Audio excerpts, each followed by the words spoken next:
একটা দেশ কি করে একজন মানুষের লাশকেও ভয় পায়? কি সমস্যা ছিল বাইতুল মুকাররমে যদি জানাজা পড়াইতে দিতেন? 2-3 দিন ঢাকা ওসল হয়ে যেত। হ্যাঁ, উনি তো আমাদেরকে বিশৃঙ্খলা শিক্ষা দেয় নাই, কোনোদিন এই পথে মানে আমাদেরকে ডাকেনও নাই। জানাজার পরে মানুষ চলে যাইত।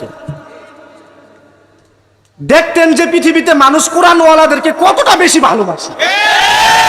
কোরআনের একজন পাখি দুনিয়া থেকে যে চলে গেল, আমার মনে হয়, আমি কোনো মত বলতেছি না বা কোনো ভবিষ্যৎবাণী বলতেছি না, আমার মনে হয়, আমি ওই দিন বসে বসে কিতাব পড়তেছিলাম বুখারী আউয়াল, আমার পরীক্ষা চলতেছে। বুখারী আউয়াল পড়ার সময়, হাদিস পড়ার সময় আমার মাদ্রাসার ছাত্ররা বলতেছে, হুজুর ঘূর্ণিঝড় হচ্ছে, বিল্ডিং লড়তেছে। তা আমি দেখি আসলেও লড়তেছে, প্রায় 15-20 সেকেন্ডের মতো। ঘূর্ণিঝড়টা শেষ, ফেসবুকে ঢুকে দেখি আল্লামা দেলোয়ার হোসেন সাঈদী মারা গেছে। আমার মনে হয়, আমার ব্যক্তিগতভাবে মনে হয় যে এত বড় একজন আল্লাহর ওলি যে দুনিয়া থেকে চলে গেছেন, যিনি নির্যাতিত ছিলেন, আল্লাহ তাআলা উনার চলে যাওয়া তাকে আমাদের জন্য একটা মেসেজ দিয়েছেন এই ঘূর্ণিঝড়ের মাধ্যমে।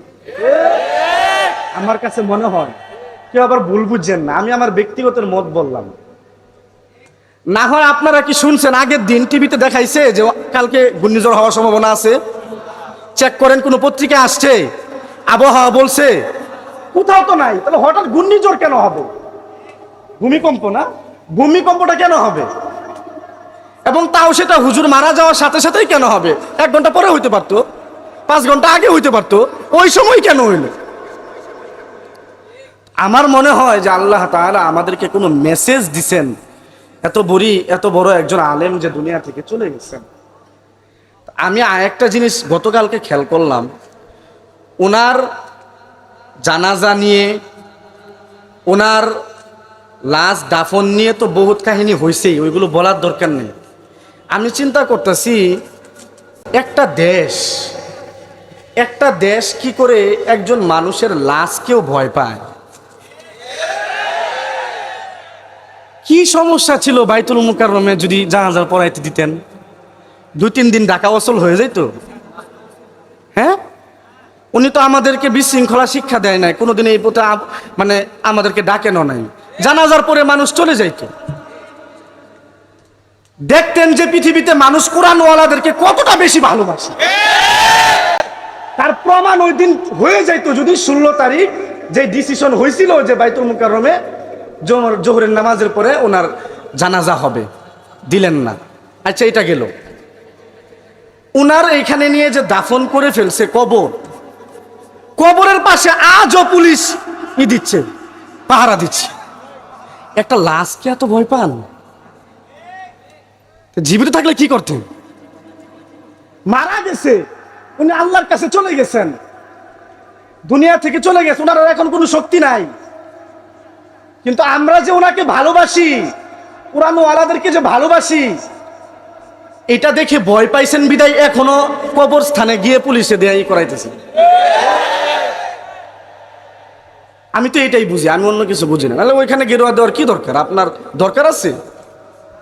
কেন এত প্রেসিডেন্ট মারা গেল, এত কেউ মারা গেল, আপনাদের বড় বড় ক্ষমতাধর ব্যক্তিরা মারা গেল, ওনাদের কবর তো আপনারা গাদ দিতেছেন না, ওনার কবর গাদ দেওয়ার কি দরকার? সেই জন্য একজন সন্তানকে কমপক্ষে কোরআনের হাফেজ এবং দ্বীনের লাইনে দিতেই হবে। এর দ্বারা ফায়দা হলো দুনিয়া এবং আখিরাতে আল্লাহ তাআলা উভয় জাহানে আপনাকে কল্যাণ প্রদান। রসুলের একটা হাদিস হলো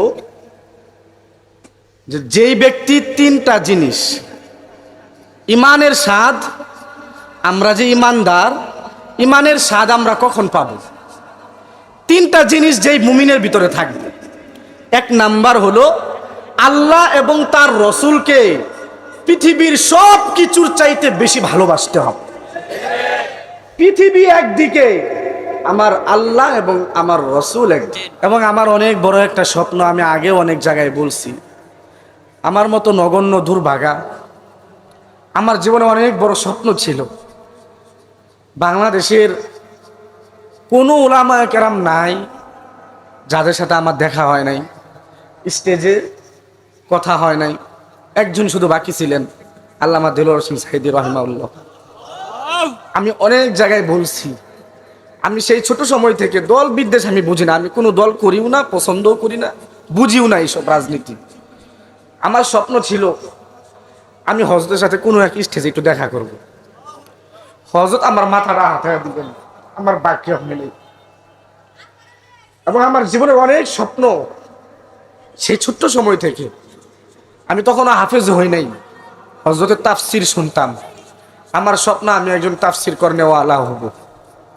হযরতের মতো তো কোনোদিনও হতে পারবো না, হযরতের জুতার সমান যদি হইতে পারি। সেজন্য আপনাদের কাছে দোয়া চাই, আল্লাহ তাআলা যেন আমাকে ভালো একজন আলেম বানান এবং তাফসির যেন করতে পারি, আপনাদের কাছে যেন দ্বীনের দাওয়াত পৌঁছাইতে পারি, সেই তৌফিক দান করেন।